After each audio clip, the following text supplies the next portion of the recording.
Tignan nyo yung gagawin ko dito sa Gusion. Nahabol ko talaga siya. Artida, wala pa tong Sky Piercer. Tumetri na talaga ako doon para mahabol ko yun. Tignan nyo naman yung normal damage ko. Sobrang sakit. Pakak! Bad Ninja nga pala at kilalang Hanzo man. Ito nga pala yung win rate at matches natin kay Hanzo. At ang gamit kong emblem dito, naka-weakness finder ako at support emblem pa din. Naka-trio pa rin kami dito. Ito yung bagong strat natin. Rome Khalid tapos Benedetta Mid. O bago tayo mag-umpisa, sa mga hindi pa naka-follow dyan, baka lang naman magsi-follow na kayo. At yung ikot natin kung saan pa rin yung gold lane, dun tayo mag-invade. Ang lakas nga pala ng Khalid mangharas. Kaya napabak yung Estes nila dito. Yung Gusion nga dito, bantay na bantay din. Kaya secure na makukuha tong blue buff niya. Head buff pinuna ng Lance, tapos yung Khalid papunta na. Ang lakas talaga manggulo ng Khalid. Yung Estes, di naman ako mabibigyan ito agad-agad eh. Kita nyo yung Lancelot, hindi niya pa nakukuha yung red buff. Nabigyan pa siya, ganun kabilis yung respo ng mid lane natin. Hindi ko na nga napansin yung Gusion dito dahil nakatingin ako sa red buff niya. Pero nakuha na ng Bene yung red buff. At sa sobrang lalim ng Gusion, mabibigyan na siya. Gap na nga yung Lancelot dito. Yung Estes gumugusto pa oh. Ni-retry lang. Nice try lang, boss. Grabe, kawawa na talaga yung Lancelot nila dito. Hindi na nga siya nakapag-buff, tapos napitas pa. Grabe, sinusolo kill lang, kakabuhay lang eh, no? Dito syempre, secure na namin yung turtle. Hindi na nga makaporma yung Lancelot nila oh.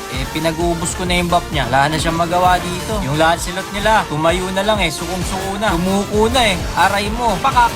Syempre, re-recta na tayo sa blue buff niya. Wala na siyang magagawa dito. Solid talaga yung strat na to, no? Bago nyo to subukan, ha? Mag-classic muna kayo. Para hindi tayo nababash. May pinapauso na naman, eh, no? Mukhang may matatanso na naman, mga boss. Hinabol ko nga pala yung Lancelot dahil low na lang siya. Wala kang kawala, boss. Syempre, asar na siguro to. Level 3 pa lang siya, oh. Ay, loko naman. May pa-dodge-dodge pa siya, oh. Pero mabibigyan ka pa rin, boss. Syempre, rekta tayo ng blue buff niya. Kakainin na naman natin yan. Paldo na naman sa buff, eh, no? Ang ganda talaga ng ginawa ng Benedetta dito, oh. Hindi na nakagalaw yung Estes. Yung Yin, sa akin dapat to, eh. Nala sa kalawakan. Mamigay ka naman, Yin. Ay, nakata ko na, oh. Triple kill niya pa yan. Dapat kalaban na lang kita, eh. Palumpalurin yung Yin namin, eh, no? Oh, triple kill pa. Bawi na lang tayo sa blue buff, boss. Yung Lancelot, parang inagawan lang ng candy, eh, no? Nag-ulti pa nga. Pero syempre, takbo lang tayo dyan. Joke lang, babalik ako dyan dahil may ulti na ako. Ganda rin ang pagka-ulti ng Ixia dito. Tapos yung Benedetta namin, nanlilikod. Wala talagang kawala yung mga kalaban namin, boss. Napa-well played na nga yung Lancelot nila. Matik na yan, sa amin na yung turtle dito. Nakasalubong ko pa nga yung Gusion dito, oh. Humakto sa akin. Aray mo.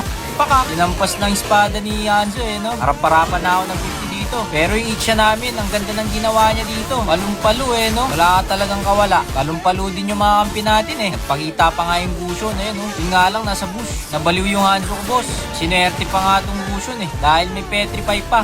Solid ka pala. Pwede na, may future siya dun. Kaya kukunin na lang natin yung blue buff ng Lancelot. Di mo na nga kailangan umuwi dahil nagre-regen yung first kill nyo. Nakita nyo naman, low HP ako. Tapos makukull na yung life ko dito. Napaka-solid talaga ng support emblem. Sa mga nagtatanong kung bakit wala kayong damage. Literal, boss, kailangan nyo talaga mag-farm. Magpa-item muna kayo, syempre. Tignan nyo yung Lancelot, oh. Pakakya. Yung Gusion din, oh. Solid din, eh, no? Wala ka nang pupuntahan, boss. Re-retrieve na kita para may slow ka. Sinalo niya pa yung ulti ni Khalid. Wala talagang kawala, boss. Mararamdaman niyo si Hanzo pag naka-Trinity build na talaga kayo, mga boss. Ano talaga yung Benedetta namin dito. Hindi na sila nakagalaw, oh. Ang gandang clash neto. Sa Bene pa lang, nagamit na lahat ng skill nila, eh. Ang ganda nga rin ng pasok ko doon. Yung Yin namin dito, gumagabak din, eh, no? Buti na lang din, matino yung kakampi namin. Palumpalo din nga yung mga kasama ko dun sa baba. Talagang hinabol talaga nila si Lancelot. At syempre, kukunin na namin yung Lord. I-secure na namin to. Kaka-respond lang nila, eh. Balak pa silang kumontes. Nagulti na nga ako dito. Tapos, tatarget lang ko syempre yung Estes. At tanggalin natin yung healer nila. Ganda rin ng pagkapasok ng Khalid, pero naka-ulti pa rin yung Estes. Pero syempre, yung target ko pa din yung Estes. Kasi tatanggalin natin yung nag-heal sa kanila.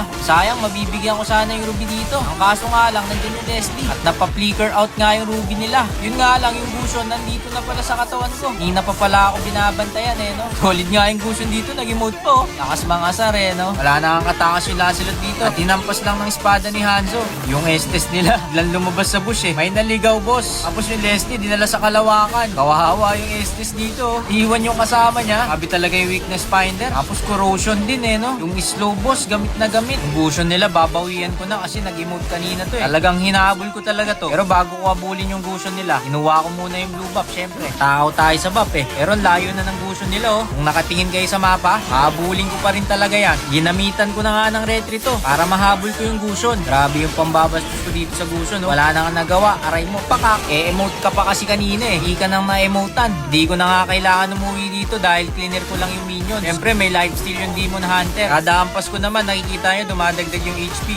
Naghahanap nga ako ng makakain dito. Wala, ubus na. Diyan na muna. Kinasanayan ko na din talaga to yung second skill. Sabay ulti. Bibigyan ko sana yung Leslie, kaso yung Estes na lang. Papagamitin na natin siya ng ulti, syempre. Malaking tulong na kasi yun dahil napagamit natin yung ulti niya. Pag magka-clash, syempre wala na silang heal. Hindi na nga ako nag-recall dito dahil may mga farm naman ako. At yun yung ginawa kong regen ko. Ang sarap ng gamitin ni Hanzo eh. Time is gold talaga. Pag gamit mo si Hanzo, walang nasasayang na oras. Pa-farm mo talaga lahat. Initiate na nga sila ng fight dun sa taas. Kanina pa talaga tong Ixia. Ang gaganda ng mga ulti niya. Saludo kay Ixia eh, no? Pa-flicker na nga yung Ruby nila. Wala ka na mapupuntahan, boss, dahil walang minions dyan. Pakak! Pabawi din. Mag-emote din ako, syempre. Sabay TP, oh. May Lancelot pa dun, oh. Hindi ko na nga sila pinansin dito. Bahala kayo dyan. Respawn na yung blue buff ng Lancelot. Syempre, kukunin natin yung buff. Alangin na sila. Kaya nila yan. Pagkakuha ko ng blue buff ng Lancelot, syempre, rekta na tayo sa Lord. I-clear ko muna to. Sayang din to eh. Yun lang, may nagpakita sa mapa. Kaya pupuntahan na muna natin yun. Sayang din yan, boss. Hinahabol nga yung inang Gusion. Palumpalo din yung Gusion, no? Pero wala ka nang kawala, boss. Kayin pa din yun. Ang lala naman. Yung lumasit, yung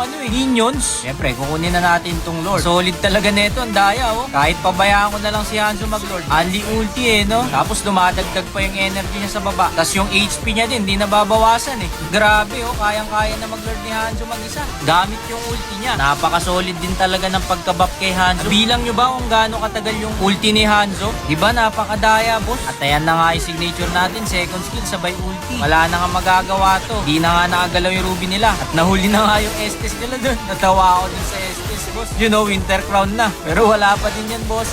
Aray mo talaga. Pakak! Yung Lord nasa top na. Endable na to. Leslie na lang yung natira. Kaya ipupush na natin to mid. Siyempre, hindi mo na natin ita-tower lock yan. Ibigyan pa natin yung Leslie dito. Solid ng kalid, oh. Wala nang kawala yung Leslie. Baka bayani yung Leslie doon. NT lang, Leslie. TP-TP, mga bossy. Ruby din eh, no? Okay lang yan. Nice game sa inyo. O kung nakaabot ka man dito, baka lang naman. Magsipollow na kayo. I-heart nyo na rin tong video. Bonus na lang din pag sinare nyo tong video na to. O paalala, bago nyo gamitin tong strat na to, classic muna kayo. At ang current stars nga pala natin dito, 242 na. Nag-MVP pa, oh. Abangan nyo, boss. Meron pa tayong i-upload na ganito. Parang gumagana talaga yung strat na to. Tignan nyo yung core, natanso na naman. Talagang kawawa sa Khalid, saka sa Bene, eh, no? Nice ulit sa mga kalaban at kakampi natin. GG's!